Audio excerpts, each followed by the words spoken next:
Muy buenos días, queridos alumnos, queridos estudiantes de nuestra modesta casa de estudios de Uribes School. Esta oportunidad para llegar a ustedes a través de este medio y poder así continuar con nuestras labores académicas importantes, ya que estamos pasando por una situación un poco difícil, complicada, pero pronto sabemos que las cosas van a ir cambiando, vamos a ir encontrando una puerta, una salida a esta situación que nos ha tocado vivir a cada uno de nosotros. Desde ya, una vez más, felicitarlos porque sé que ustedes están sumándose a la labor que están haciendo muchos especialistas de la salud en contra de la pandemia, y esperemos que continúen los éxitos y continuemos así acatando lo dispuesto, siendo empáticos y asertivos siempre al momento de realizar nuestras cosas. Queridos alumnos de primer año de secundaria, llegamos ustedes una semana más de labores académicas de nuestro curso de Historia Universal para ir cerrando esta gran etapa que nos ha tocado tratar, conocer y estudiar, que es la civilización romana. De por sí es un tema largo, un tema que se trata hasta grandes puntos, grandes aspectos de esta civilización, pero no podemos dejar de lado aspectos importantes.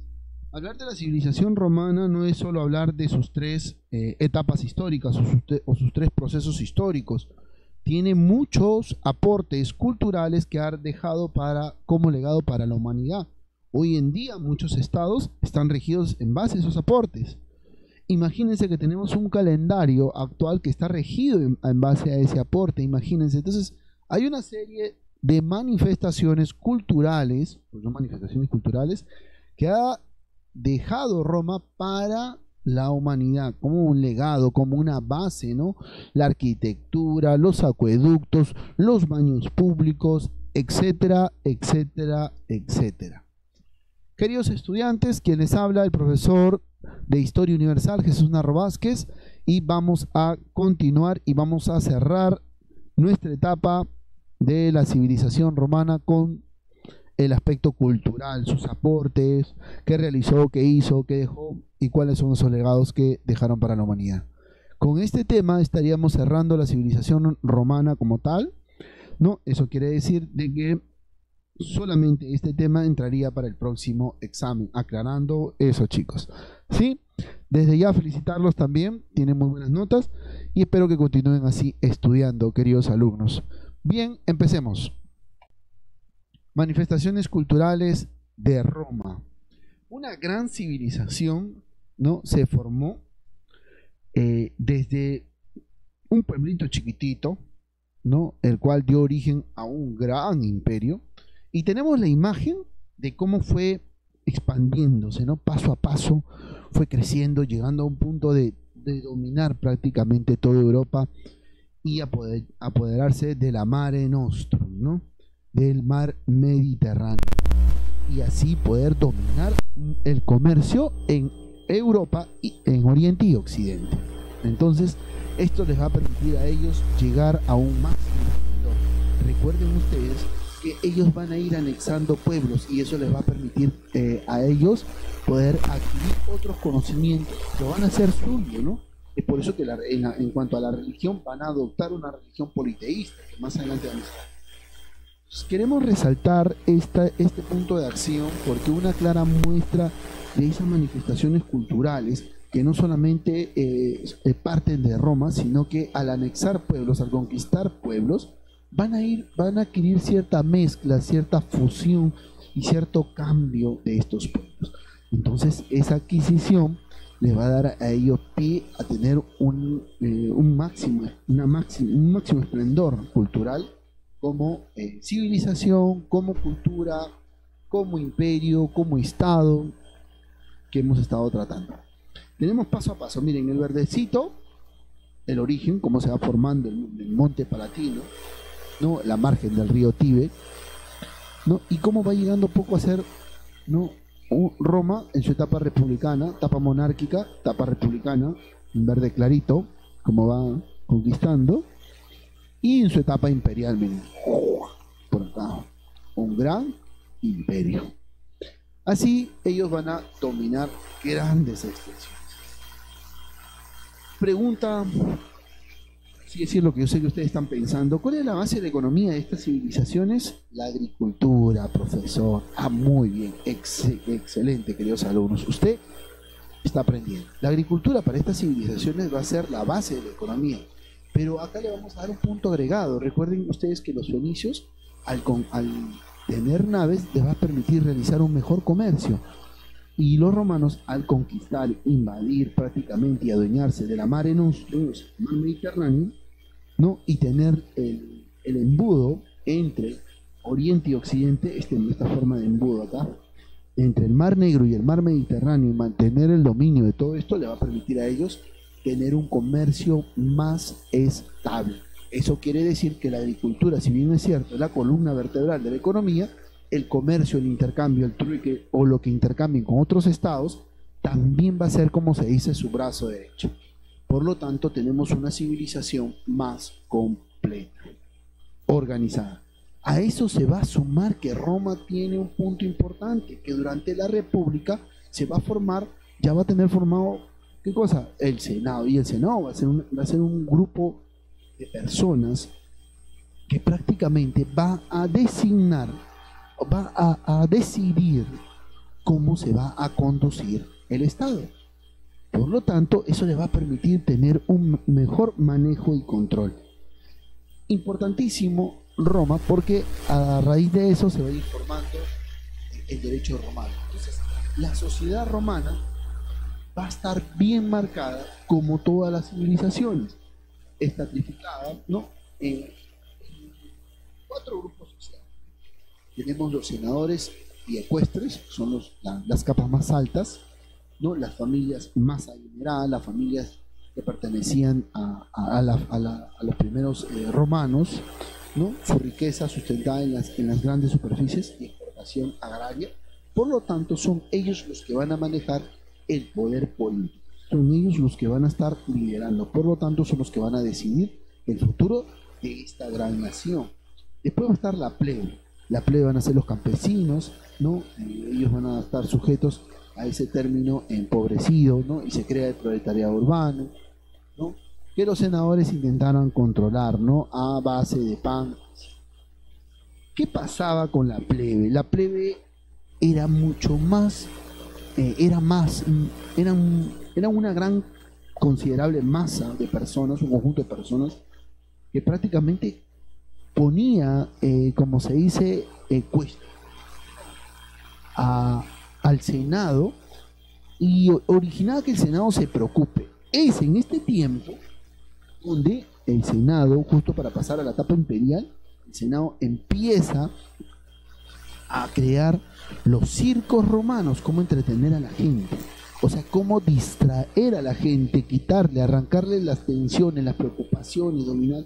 Es aquí que empiezan a surgir los juegos importantes, empiezan a hacer el circo, después se construye, se manda a construir el coloso romano, etcétera, de cosas también.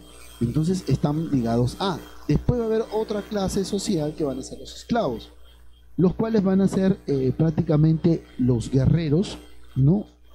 ¿No? Estos van a ser considerados como esclavos por deudas, ¿no? No era que, por ejemplo, tus padres tenían una deuda y si moría él, no había, se acababa la deuda, no, lo contrario, las deudas venían pues futuro, de generación en generación. Otros querían ser esclavos voluntariamente porque trabajaban en el campo, en las minas. Y dentro de estos esclavos también estaban pues, personas de otros pueblos, anexados o sometidos. Después estaban los libertos, ¿no? Estos esclavos que son manutillos, ¿no? Es decir, estarán liberados, ¿no? Por sus dueños y gozaban de cierta libertad. Pero estos esclavos siempre tenían esa conexión con los dueños que les habían dado esa libertad, ¿no? Y apoyaban a los que los habían liberado, ¿no? y pasaban a ser, como se dice, le realizaban servicios y tenían que pues apoyar siempre a la persona que lo había liberado, les había dado pues la libertad, en este caso. Les decía yo hasta hace un momento que la economía de la antigua Roma se va a solidificar, si bien es cierto la agricultura es la base de la economía, pero va a definir también las grandes extensiones, ¿no? Con enormes recursos naturales y humanos en diferentes zonas, y eso les va a permitir a ellos tener una gama de productos, ¿no? Para poder, como se dice, comercializar estos productos. Entonces el comercio agrícola va a ser libre, ¿no? Y va a cambiar el panorama italiano, y por el siglo I a.C. las haciendas se van a dedicar al cultivo de la vid, al cultivo de las uvas. Y Roma, ¿no?, sin menospreciar al vino peruano, ¿no?, se convierte en uno de los más excelentes productores de vino, ¿no?, y de la oliva, ¿no?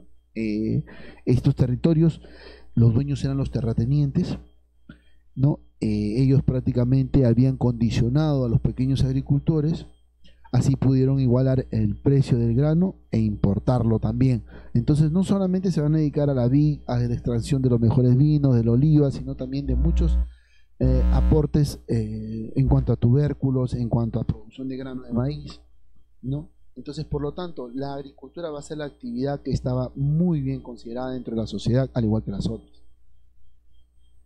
Muy a pesar de esto, recuerden ustedes que Roma es una sociedad basada en pastores, en trabajo de la mano de obra, ¿no?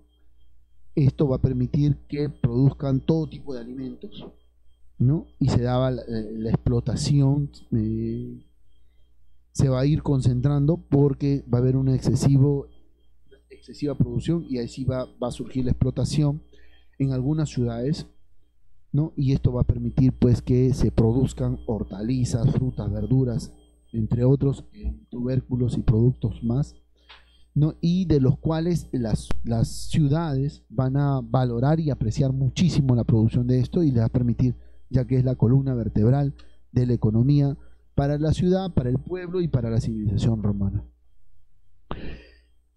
Una de las mayores exportaciones, cuando ya Roma empieza con el comercio, ¿no?, van a ser los vinos, ¿no? Y es en este comercio, es en este tiempo donde surge la piratería, el bandidaje, ¿no?, los supuestos amenazas en el colegio, los piratas que van a asaltar los barcos con vino, con oro, ¿no? Estos prácticamente van a evitar la Pax Romana, ¿no? Pero la ya citada Pax Romana no solo hizo posible el auge del comercio, ¿no?, porque fueron los encargados de dar esa paz, ¿no?, y fortalece el comercio hasta costas que nunca antes vistas, y como les decía yo, va a provocar prácticamente el dominio, un crecimiento, una mejora económica en diferentes aspectos, ¿no? Y esto le va a permitir dominar ahora sí el comercio entre Occidente y Oriente. Como les decía al principio, va a poder manejar todo lo que ingresaba a Occidente, de que proveniente de Oriente lo va a manejar un territorio. Es por eso que después, cuando Teodosio divide el imperio en dos, manda un grupo de personas a Constantinopla, ¿no? Y ellos serán los encargados de administrar, ver, cuidar todo lo que ingresaba de Oriente hacia Occidente y de Occidente hacia Oriente. Importante porque va a generar como se dice, una estrategia de economía, la cual va a brindar grandes beneficios económicos a la civilización romana. Entre los aportes y las manifestaciones culturales vamos a tener una lengua importantísima que va a ser el latín, ¿no? El latín se va a designar, muy a pesar de que el latín se va a formar en base a diferentes lenguas españolas y francesas, ¿no? La fusión de todas ellas va a dar paso al latín. Y el latín fue la lengua más utilizada, fue la lengua utilizada en todas las provincias. Eso va a designarse como tal, la religión católica también lo asume como tal, el latín, ¿no? Y se mantuvo en gran parte de toda Europa hasta finales de la Edad Media. El latín va a constituir la base de las lenguas romanas. Dentro de ellas está el castellano, el francés, el italiano, el romano, el rumano, el catalán, el gallego y el portugués. Imagínense, estos territorios van en un determinado tiempo van a hablar el latín, y el latín va a ser la lengua oficial de estos territorios, ¿no? Dentro de las manifestaciones culturales de Roma, ¿no? Va a un punto importante, es de que muy a pesar de haber dominado, ¿no? Y de haber tenido grandes extensiones, ¿por qué se va a designar al latín como el idioma y la lengua oficial, ¿no? A raíz de que van conquistando pueblos, ¿no? Y por acá se habla el griego, por acá no. Entonces, una vez conquistado, ¿no? La difusión del latín se va a ver fuerte en diferentes estados, ¿no? Mira, tenemos, muy a pesar de eso, se habla todavía portugués, ¿no? O sea, que están designados en España, el gallego, en Francia, en esta parte de acá, Turquía, se habla todavía, o sea, tienen su idioma, pero el latín en un determinado tiempo en la historia romana se vuelve, como se dice, la base y el idioma oficial, ¿no? Para Roma, hasta la actualidad, como se dice. Las manifestaciones culturales, entre otras, vamos a tener la cultura romana se basó en las siguientes características. Esta parte va a ser un poco útil para ir entendiendo cómo los otros pueblos llegaban y se presentaban una situación ante esta civilización, ¿no? Una cultura útil y práctica que cogía tradiciones de otros pueblos. Por eso le dije al principio yo, Roma, al anexar pueblos, va a recoger esa información de esos pueblos. Y si, por ejemplo, la manifestación cultural de un pueblo le parece interesante, le parece buena, la va a aplicar en su sociedad. Y eso a ellos les va a permitir, como se dice, conocer, reorganizarse, ir adquiriendo, ir sumando, ¿no? Y las unían a las suyas. Una de ellas, la más importante, recuerden ustedes que hay un griego, Eneas, que habita el territorio de la península de Italia, y de los cuales los hijos de él, o los nietos, la descendencia de ellos, son los que forjan el imperio, o la civilización romana, ¿no? La cultura griega va a ser la que más va a absorber el territorio occidental, Europa y este territorio de Italia, los romanos. Los romanos van a anexar muchísimo, ¿no? Desde el solo hecho de anexar dioses, de anexar costumbres, de buscar perfeccionar construcciones, etcétera, de cosas, va a ser, como se dice, la base de la cultura. Esto sirvió para romanizar los pueblos conquistados y adoptando el arte y el derecho, como también la lengua. ¿Me dejo entender? Entonces, pueblo que anexaban, pueblo que conquistaban, iban adoptando su arte. Ellos tenían que adoptar el arte romana, pero si veían algo bueno y favorable, algo positivo de este pueblo que iban conquistando, lo romanizaban y pasaba a ser manos de Roma, ¿no? Y el pueblo tenía que aceptar el derecho romano y la enseñanza de la lengua, o sea, el latín. Importante situación porque va a generar, como se dice, la transformación de la sociedad. Hace un ratito decíamos que va a estar marcado al derecho romano. El derecho romano era una ley en 12 tablas, bien marcadas, bien plasmadas en el año 451 a.C. Estos edictos se van a determinar para la población romana. Eso quiere decir de que estos van a estar sujetos a juicios públicos, con pruebas y testigos, como en la actualidad. Miren cómo va influenciando en las sociedades. Ustedes van y conforme van viendo, van a ir, todavía estamos a mitad de clase, conforme ustedes van a ir analizando, van a ver si, por ejemplo, hoy en la actualidad hay juicios, sí, prácticamente la forma de enjuiciar, todo eso tiene una base, ¿no? Y vamos a verla en las civilizaciones. Por eso es importante analizar la historia, estudiar historia, ¿no? Comprender el presente y proyectarse hasta el futuro, ¿no? Otro punto importante va a destacar este filósofo, Séneca, una figura importantísima de origen español, ¿no? Y también Cicerón. Pero Séneca mentor, destaca de manera intelectual. Él es prácticamente forjador del pensamiento de Nerón, ¿no? En tiempos de Calígula y entre otros más, prácticamente. Pero más Nerón, imagínense, es su discípulo, por así decirlo. Nerón fue su discípulo, él lo instruyó, ¿no? Y cuando Nerón llega al poder, es Nerón mismo quien lo manda a ejecutar, quien lo manda a cortarle la cabeza. Entonces Nerón mismo se encarga de ejecutarlo a Seneca, pero él da grandes aportes filosóficos a la organización política, a la forma de gobernar. Recomendó mucho a Nerón diferentes aspectos, ¿no? Muy a pesar de que después lo castiga, lo sanciona por comete un error y él es pues castigado, ¿no? Entre las otras manifestaciones culturales va a estar la poesía. Destacaron el Ovidio, ¿no? De Horacio y Virgilio, autor de la Eneida, ¿no? Esta recrea el origen de Roma. Esta obra cuenta cómo se forma, ¿no? Cómo Enea pues llega a este territorio del Monte Palatino y de ahí va forjando, ¿no? Cuenta también cómo se casa, ¿no? Con la diosa tal, ¿no? Y tienen un hijo, ¿no? Entonces, producto de tal, pero Enea era hijo del dios Marte, y narran todo el origen y la formación. A eso se va a sumar el teatro.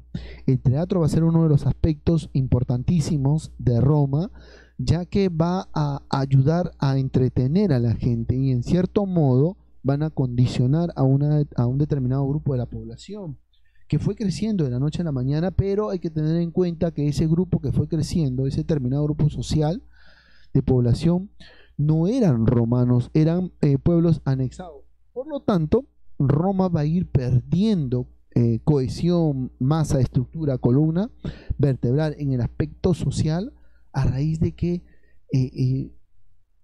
conquistaba y había conquistado y había anexado tanto y había permitido la anexión de diferentes pueblos de los cuales estaban forjando silenciosamente una nueva sociedad, no nuevos romanos, sino prácticamente en base a lo que se estaba designando, pero con raíces de diferentes grupos sociales fuera del territorio romano, profesor. Pero no era que los romanos no anexaban, sí anexaban, pero a todos los que no adoptaban el derecho romano y que vivían fuera del territorio eran considerados bárbaros, y los que sí se adoptaban eran considerados romanos, y más cuando se entregaban a aceptar el derecho romano, que hace un ratito hablábamos, y respetar estas tablas, estos juicios. Así, esas personas que fueron anexados, esos pueblos que fueron anexados, sus descendientes fueron ocupando cargos militares muy importantes, los cuales van a ser determinantes al momento de la caída de Roma. ¿Por qué? Porque le va a llamar la sangre, la raíz de su descendencia. Ya más adelante vamos a ir conociendo un poquito más de estos datos que estamos lanzando en este momento. Y otro, vamos a ver la parte de la historia, donde sale Julio César con la conquista de las Galias, toda una historia espectacular, ¿no? Después viene Tito Livio, prácticamente fundador de Roma, ¿no? Fundador en este aspecto de la historia, ya que construye la historia, o sea, desde el origen, información, hasta la parte imperial, ¿no? Habla todo, él narra, ¿no? En 142 libros, son los que él, en esos 142 libros, él plasma toda la historia de la civilización romana, desde el origen hasta la etapa imperial, imagínense. Importante aporte, ¿por qué? Porque narra, construye, edifica, sustenta y tiene la base de todo un legado histórico. Por eso le digo, estamos frente a una sociedad que fue anexando costumbres, acciones de otros pueblos, y que, bueno, lo anexo y lo desarrollo para mi civilización, y eso fue muy importante. ¿Qué más tenemos? Tenemos en las ciencias a Galeno, ¿no? Él quizás no, la ciencia no fue uno de de las máximas expresiones o manifestaciones culturales que tuvo Roma, pero también destacó en la figura, ¿no? En esta vertiente de las ciencias, ¿no? Mediante Galeno, él escribe numerosos libros que fueron la base de la medicina durante 1000 años. Y ese es un crédito espectacular que se le da a él, porque sus libros, como tal, Son 1000 años, prácticamente un siglo, fue la base de la medicina, ¿no? Tenía que ser un libro consultadísimo, un libro en el cual tenían que estudiar y leer y repasar, entender y conocer para ir perfeccionando la medicina. Lógico, después pues se va dejando de lado porque van adquiriendo nuevos conocimientos, con la experimentación se valorando diferentes aportes a las ciencias. Otro aporte que les decía conocido, importantísimo, es ¿qué día estamos hoy? Hoy día estamos 22 de octubre, ¿cierto? Hoy día estamos 22 de octubre, la clase está llegando a usted, 22 de octubre. ¿No? ¿Cuántos años tiene cuántos días tiene nuestro año? Tiene 365 días, pues eso se le debe a la época de Julio César. Julio César cambia la duración del año solar, la cambia y lo fija en 365 días, y cada 4 años se añade un día más a febrero. Ahora ya sabemos el punto de origen, chicos. Julio César nos pone 365 días y todos los que nacen cada 4 años en el mes de febrero, justo en ese día, cada 4 años celebran su cumpleaños. Pero en el principio el calendario romano era de origen etrusco, ¿no? Se hacía basándose en la fase del movimiento lunar, ¿no? Solamente en 29 a 30 días, ¿no? Y de ahí viene una nueva reforma con Numo Pompilio, ¿no? Que va a incorporar meses, ¿no? Y ahí surgen los meses de Janauris y Febrauris, enero y febrero.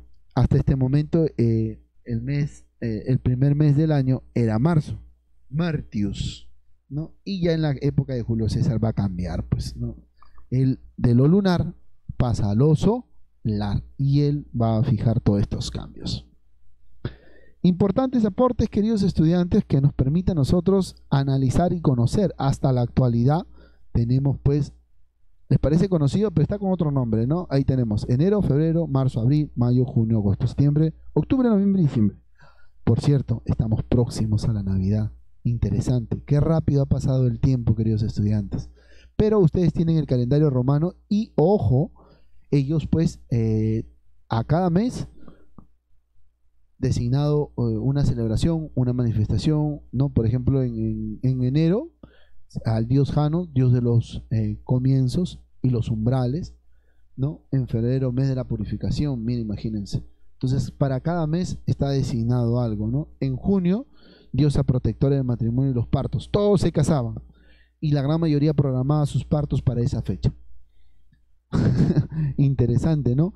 Y se llama agosto en honor a Octavio Augusto. Ahora sí ya saben, estamos en el mes de honor a Octavio Augusto. Gran aporte. Hoy en día vamos conociendo y aprendiendo más con ustedes a través de la historia, ¿no? Estamos agosto en honor a Octavio Augusto. Estamos octubre y ya no estamos en honor a nadie, sino que es el octavo mes. Bueno, chicos, vamos a continuar. Fue un ratito anímico como para distraernos y un poquito para ir aprovechando lo que vamos aprendiendo.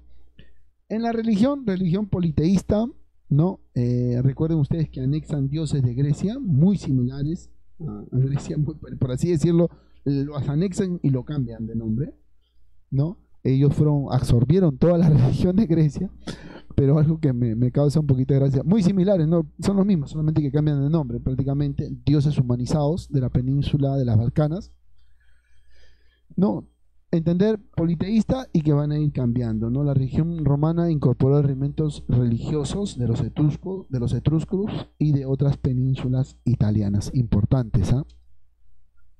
Queridos estudiantes, estamos llegando al cierre de nuestra clase el día de hoy, no sin antes de una conclusión. No, se pasó rapidito. Recuerden, religión politeísta, claro, marcado. No, los romanos fueron los pioneros en muchos aspectos, por así decirlo, pero gracias a las anexiones que realizaron, a los aportes de otras civilizaciones y los cambios que se dieron. Esto le va a permitir a ellos dejar un gran legado, ¿no? Desde el idioma, la arquitectura, la construcción de piletas, acueductos. Ellos son los primeros en construir prácticamente baños públicos, ¿no? El coloso romano, el circo romano, entre otros aspectos más. ¿no? Y podemos decir que es la civilización muy parecida a la de Grecia, que nos deja grandes aportes mucho más completos, mucho más establecidos, más concatenados, ¿no? Para la humanidad. Y hoy en día vamos entendiendo, ¿no? Cómo ha surgido la rueda, cómo surgió la polea, los carruajes, cómo surgieron, ¿no? Entonces, eso es un punto importante que ustedes deben entender. Ahora sí, vamos a ir entendiendo por qué estudiamos las civilizaciones. Las civilizaciones de la edad antigua, del mundo antiguo, fijan las bases de lo que hoy en día, en la actualidad, tenemos en lo político, en lo económico, en lo cultural, etcétera, ¿no? Y hoy día son la base de grandes estados modernos. Queridos alumnos, queridos estudiantes, gracias por su atención. Espero que les haya gustado esta clase. Va a quedar una extensión sencillita para ustedes, pero desde ya los felicito. Cuídense y nos vemos en el próximo video, Dios mediante, y si Dios quiere, en la siguiente clase. Bendiciones.